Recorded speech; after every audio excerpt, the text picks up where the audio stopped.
Welcome back to the TruGolf Academy. You've joined me, Jon Watts, today at a very special location.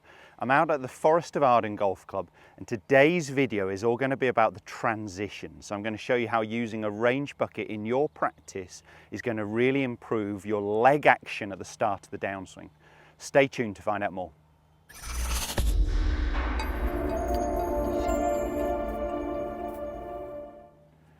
As mentioned, today's video is all going to be about the transition. So this is the part of the swing where we're completing our backswing and starting our downswing. And if we can do it correctly, it's a real key to getting the downswing correct, which obviously affecting, therefore, impact, the moment of truth, the bit that we really want to be interested in.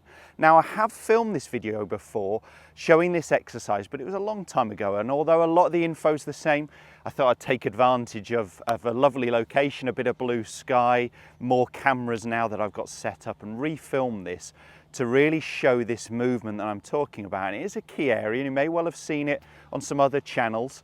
But using a range bucket between your knees is a fantastic way to start your downswing correctly with your lower body first. So I'm going to jump into that, and I'm going to be demonstrating here with a mid-iron, but this is true with everything. So I get a lot of people, questions to my YouTube channel, you know, oh, that was great, but is it relevant for the driver if I was showing it with an iron, or vice versa?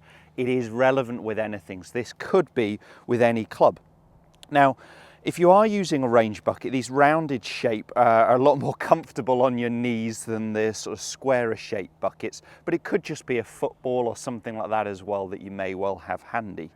And what we're going to be doing is popping it between our knees. And what we want to do is we want to get to the top of the backswing. At the start of the downswing, I want you to feel like you drop the bucket before we strike the ball. And like most exercises I'd get you to do, I'd do it slowly first. I'd break it down. So I'd make the backswing, drop the bucket to halfway down and turn and hit before we put it into a slow pace full swing without stopping, before we take the pace up a little bit. Now, the reason for this, you might be thinking, well, why am I going to be dropping a bucket? What kind of relevance has that got to me?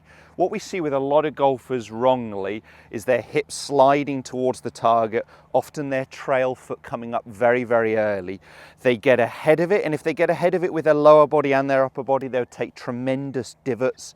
They would hit down on the ball. They would hit their short irons a long way, but they would really struggle with longer clubs, especially off the tee, often skying drivers. The normal compensation when someone slides ahead of it so much with their lower body is for their upper body to be tilting back away from the target. And then we have all kinds of contact issues, sometimes striking the ground before the ball.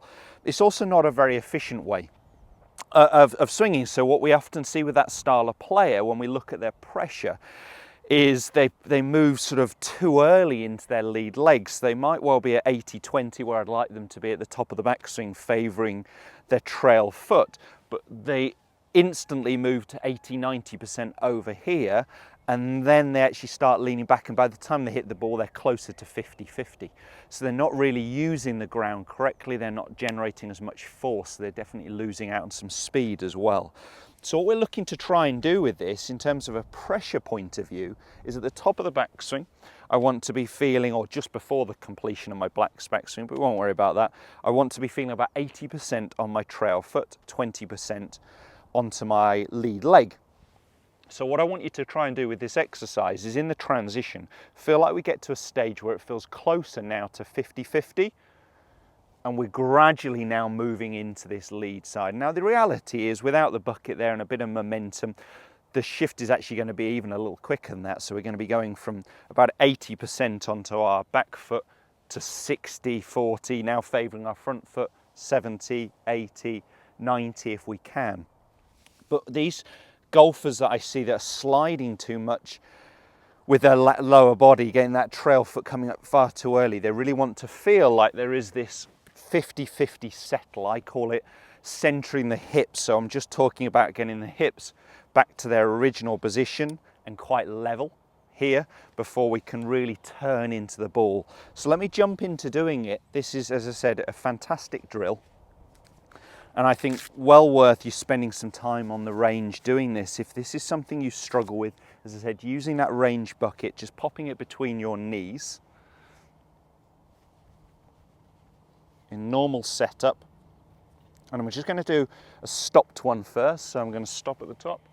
Now I'm going to squat and drop this bucket and then turn and hit it from halfway down. Let's give it a go.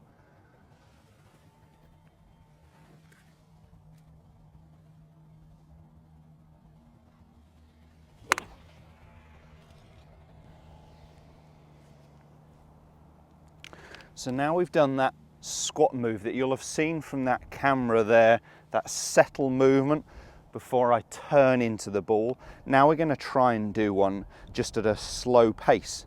So without stopping, but I'm going to try and get that feeling of drop the bucket at that transition, at the start of the downswing. So let me see if I can put that one in just with a little bit of pace. You know, not hitting this too fast, so maybe a 7-iron, no more than 100 yards, just trying to take nice and smooth. Let's give it a go.